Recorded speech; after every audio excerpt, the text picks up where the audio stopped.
Ray Starr, Hey. quite a while ago, maybe a year, 18 months ago, we met you about your first book, and now we're here about the second book. Firstly, tell us about the success of the first book.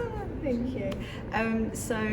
Book one was originally released as a self-published author and was a bit of a slow start.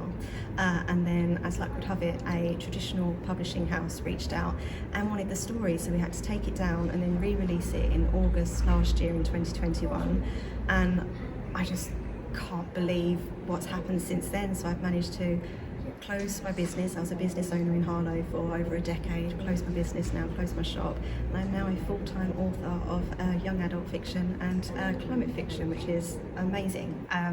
Book two is coming out in June, which I'm even more nervous about because people are invested in the story now, so I've got to make it not as good as, I mean, I hope it's good, but as good as the first one. And so I'm really excited and nervous about book two, which is out in June. So tell us about the name of book two and what it's about. Yeah, sure. So book one was Earthlings, the beginning.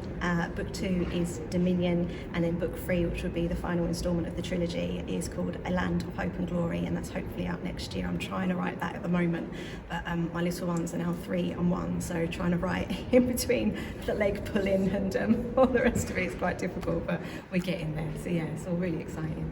And so you have, you're now. It must be a great boost to your confidence and your self-belief, if you needed any, hugely. that you've been, your book has been taken up.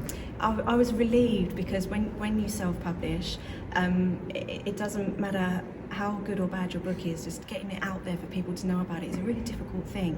And then as soon as you've got like a publishing house behind you, all those emails that you sent out for people to read and review your book, people actually get back to you, which is great. And so then it took it from down there to, I think we're on target.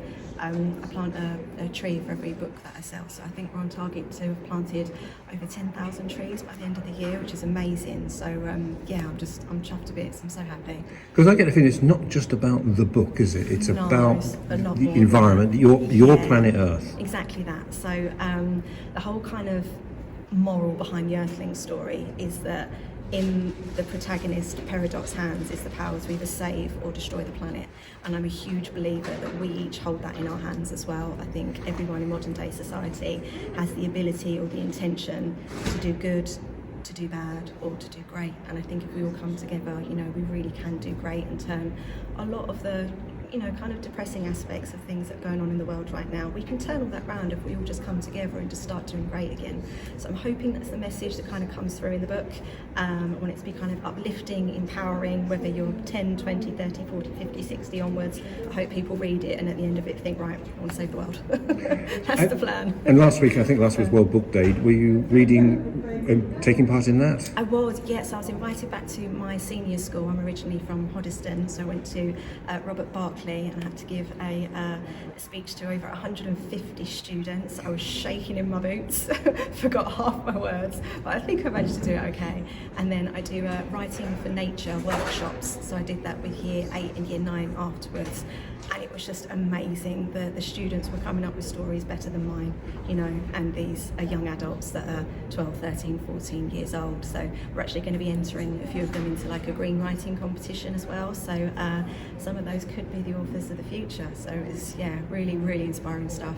I hate to use the word, but do you see yourself as a novelist, full-time novelist now, but also a campaigner and perhaps even a role model? Oh God, I don't want to throw myself out as a role model because I sound like I'm blowing my own trumpet, but I just try. I think all anyone can do in life is just try, and often trying is enough, so when I'm not writing and being mummy, now that I don't have my shop anymore, so I do a lot of kind of climate activism. I take my kids wombling. I'm a local wombler. We pick up all the litter. I've got an exciting project coming up with some of the primary schools in Harlow where we're making a structure out of all the rubbish that we find everywhere, because Harlow's got a really bad kind of rubbish problem.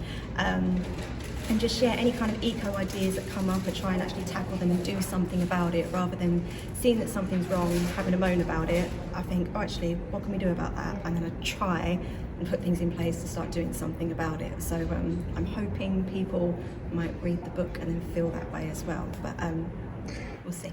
Book signing coming up. Yes, so I'm in Waterstones in Bishop Stortford next Thursday, the 17th of March at 7 o'clock. I would love for locals to come along. I am so nervous no one's going to be there.